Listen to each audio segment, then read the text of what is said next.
everyone.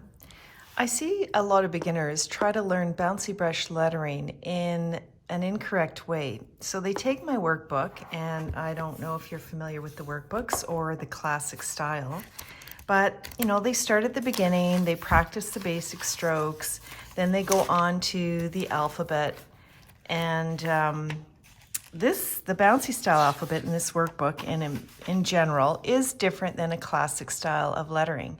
But what they seem to do is they keep writing the same classic style with just a couple of changes instead of adjusting all of their forms.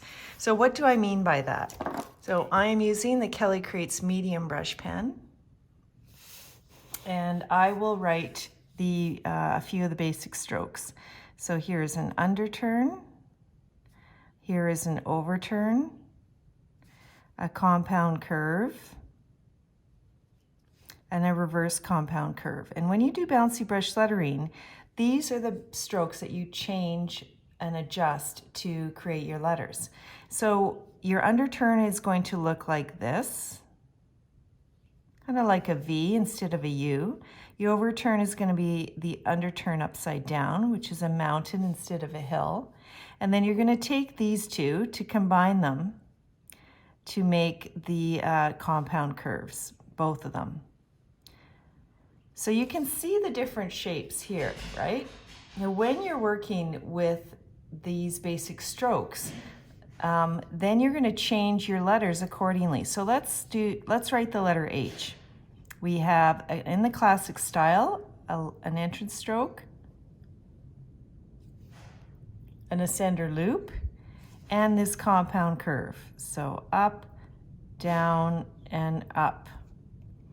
And when we do a bouncy H, we actually make this loop bigger. So here is going to be my X height down here. And we're going to make that loop bigger like this. So it changes the shape. And then we're going to use this compound curve and change the shape of our H. And we're going to start it here, go up, down, release, and exit. You see the difference? Some people think the bouncy H is simply their regular H, like this, with this dropped down like that. And it actually isn't. When you are going into a bouncy style, you have to change the shapes of all of your basic strokes. So let's take a look at the letter A. So classic style A, we have an oval and an underturn. And in the bouncy style, we have an oval, which I'll make it a little bit narrower and open, like this, and an underturn, like this, and we bounce it below that baseline. So we go down here. You see the difference? And then let's try a B. So a B, we have our ascender loop, just like for the H, and then we have a reverse oval. So there's the classic style B. The bouncy B, we keep this ascender loop nice and big, like that. And then we have a reverse oval on the bottom. So I'm going to start at the same place right there. On this B, I started further up here, but on this B, I'm going to make it bouncy and do a reverse oval with a loop. So up, push, release, and exit. And that is my bouncy B. I'm going to go below this baseline. Right? Let's take a look at the C. The C and the other oval letters, like the C and the E, for the classic style, they're going to maintain that nice oval shape. And my bouncy style is going to have, just like this A, is going to have more of a curve. So let's do our entrance stroke, and I'm going to make it narrower like this.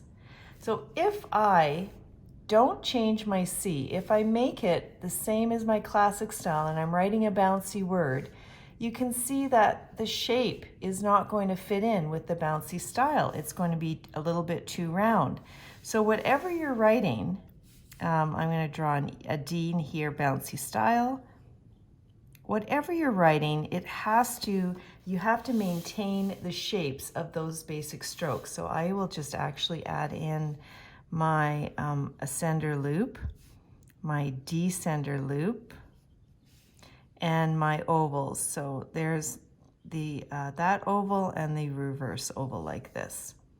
There. Okay, so when you're practicing, let's do one word. Let's write the word believe. So first I'll write it in classic style.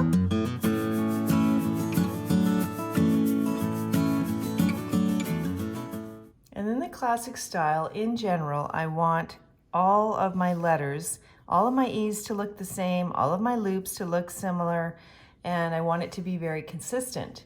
Now let's go into the bouncy style. I'm going to change the shape of all my letters because I've been practicing these letters in my workbook or in my worksheets, and then I'm going to write a word. I don't want to slip back into this classic style. So let's write the word believe right here. I'm just going to mark my X height because I always mess up when I don't do it.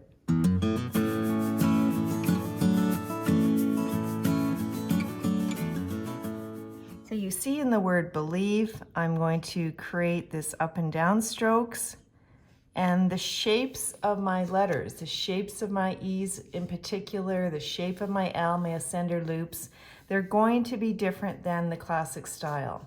So when you are working in the bouncy style lettering, you aren't going to take your classic style and reproduce it with a few changes. You're going to alter all of your letter forms, just like I showed you up here.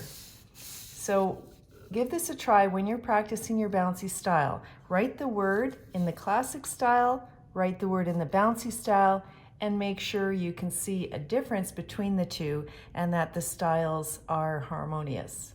Thanks for watching.